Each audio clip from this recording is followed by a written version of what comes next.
Roman संख्याओं और उससे संबंधित ट्रिक को समझने के लिए पहले हमें रोमन संख्याओं में जो सिंबल्स का यूज किया जाता है उसको समझना जरूरी है और साथ में इससे संबंधित नियमों को समझना जरूरी है ताकि हम उस ट्रिक को बहुत आसानी से समझ सके। तो यहाँ पर देखिए हमने जो है जितने भी सिंबल्स रोमन नंबर में लिखे जाते हैं उनको हमने यहाँ लिख दिया है और इसके क्रॉसपॉन्डिंग अगर इनसे संगत जो हम हिंदू अरेबिक न्यूमेरल्स की बात करें, संख्यांकों की बात करें, तो आई जो है वो 1 को रिप्रेजेंट करता है, V जो है वो 5 को रिप्रेजेंट करता है, X जो है वह 10 को रिप्रेजेंट करता है, L जो है वह 50 को रिप्रेजेंट करता है, C 100 को रिप्रेजेंट करता है, D जो है 500 को रिप्रेजेंट करता है और M जो है वह 1000 को रिप्रेजेंट करता है। तो यहाँ पर ट्रिक को समझने से पहले यह बहुत ज़रूरी है कि हम इनके संबंधित नियमों को समझें। तो पहला नियम रोमन संख्याओं का क्या है, वह ये है कि कोई भी सिंबल जो है उसमें अगर हम उसको रिपीट करते हैं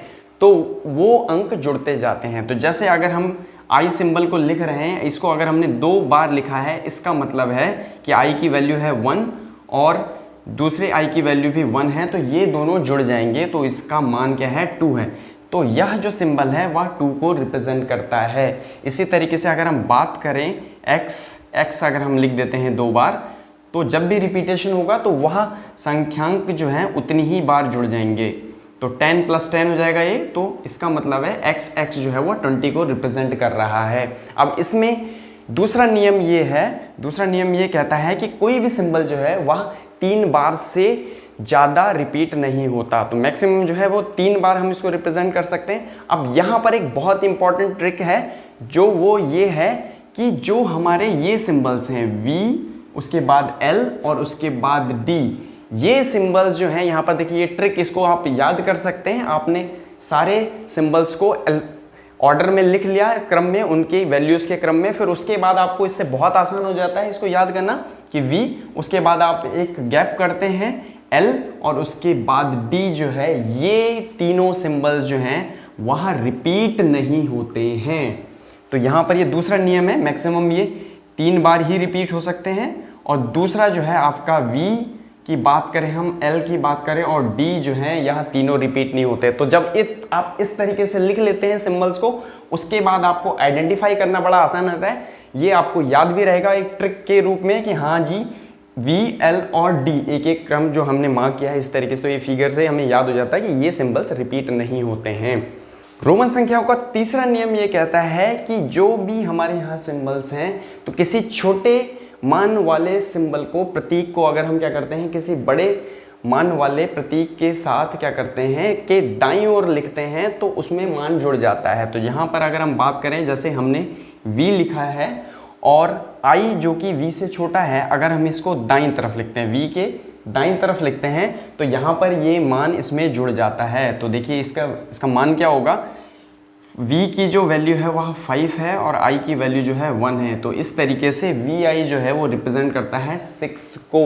इसी तरीके से अगर हम बात करें X की बात करें और इसके आगे हम क्या करते हैं कि I को लिख देते हैं, तो यह मान क्या हो जाएगा, ये देखिए X की वैल्यू होती है 10 और I की वैल्यू होती है 1, तो इस तरीके से ये 11 को रिप्रेजेंट करता है इस तरीके से। इसी तरीके से अगर हम बात करें, हमने X लिखा है और साथ में हमने V लिख दिया है, तो V क्या हो जाएगा, ये 10 है और यहाँ पर V जो है 5, तो ये 15 को रिप्रेजेंट करता है। तो इस तरीके से जो है हम यह देखते हैं कि अगर छोटे मान को किसी बड़े मान के दाईं ओर लिखा जाता है, इस तरफ लिखा जाता है, तो वह मान उसमें जुड़ जाता है। इसी के आधार पे हमारा चौथा नियम ये है, इसी का थोड़ा सा चेंज है इसमें कि अगर बड़े मान के बाईं ओर, अभी हमने दाईं ओर लिखा था, अब अगर हम बाईं ओर लिखते हैं किसी छोटे मान को, तो उस स्थिति में वह बड़े मान में से छोटा मान घट जाता है। तो यहाँ V का जो मान है वह 5 है और I का जो मान है वह 1 है, तो यहाँ 5 में से 1 घट जाएगा, तो यह हो जाएगा 4। तो इस तरीके से हम देख रहे हैं कि IV की जो वैल्यू है वह कितनी है, 4 है।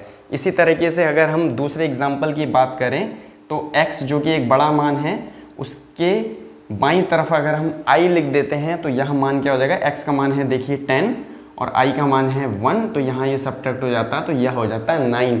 तो इस तरीके से 3 और 4 जो हमने नियम है, थर्ड और फोर्थ नियम हमने समझ लिया।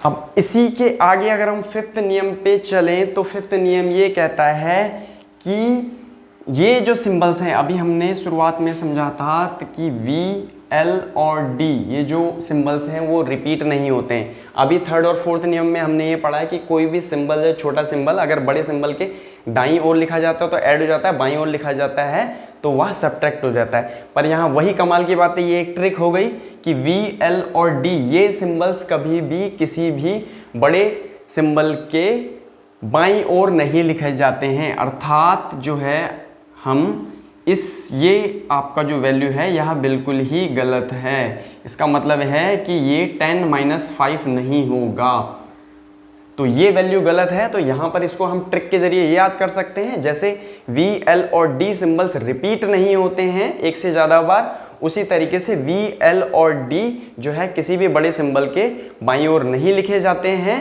अर्थात V, L और D जो हैं वह सब्ट्रैक्ट नहीं किए जाते हैं। तो ये पांचवा नियम हो गया। अब छठा नियम ये कहता है कि किन सिंबल्स को हम किस में से घटा सकते हैं, ये हमें छठा नियम बताता है। तो I है वह घटाया जा सकता है अपने नेक्स्ट 2 सिंबल्स में से। अर्थात V अगर हम लिख रहे हैं तो उसमें से हम I को बाईं ओर लिख के घटा सकते हैं। तो इसका मान हो जाएगा, देखिए V की वैल्यू है 5 और I की वैल्यू है 1, तो I जो है V के बाईं ओर है तो यहाँ ये सब्ट्रैक्ट हो जाएगा, ये वैल्यू आएगी 4।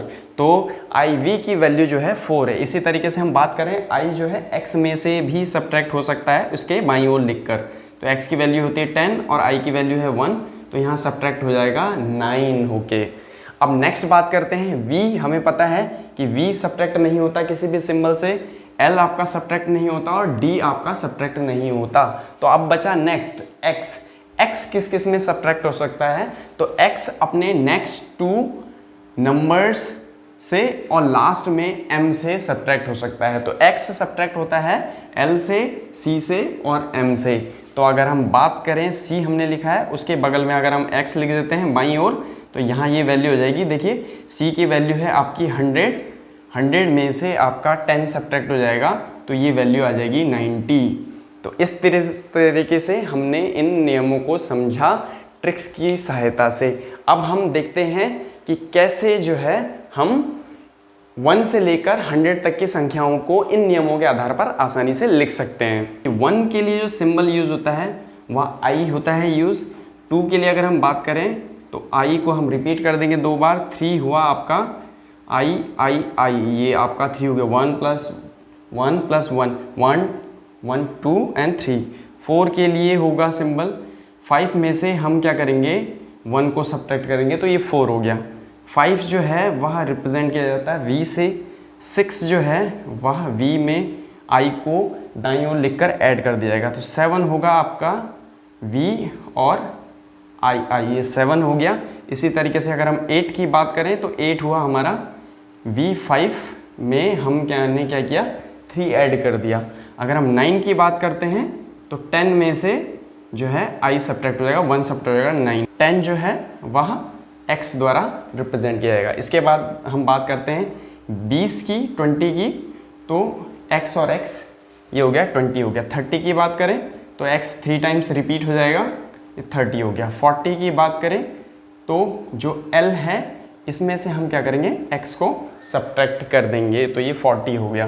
50 जो है हमारा वहाँ L द्वारा दर्शाया जाता है। 60 की हम बात करते हैं तो 60 हुआ, L में हम 10 ऐड कर देंगे, 60 हो गया। 70 जो है L + 10 + 10 हो गया, ये 70 हो गया। 80 की बात करें तो 80 है हमारा L + 10 + 10 + 10, तो इस तरीके से हमारा 80 हो गया। 90 की अगर हम बात करते हैं तो देखिए 100 जो रिप्रेजेंट किया जाता है C से, इसमें से हम 10 माइनस कर देंगे तो इस तरीके से 90 हो गया और 100 जो है उसके लिए सिंबल है आपका C। इस तरीके से हमने ट्रिक्स की सहायता से ये फिगर हमने फिगर आउट किया और उसमें हमने रूल्स को समझा कि किस तरीके से जो है हम रूल्स की सहायता से हम इन रोमन नंबर्स को बना सकते हैं और ट्रिक जो है आपका वो सीक्वेंस में रहेगा। उस सीक्वेंस की सहायता से हम ट्रिक के आधार पर इन चीज़ों को लंबे समय के लिए और हमेशा के लिए याद कर सकते हैं।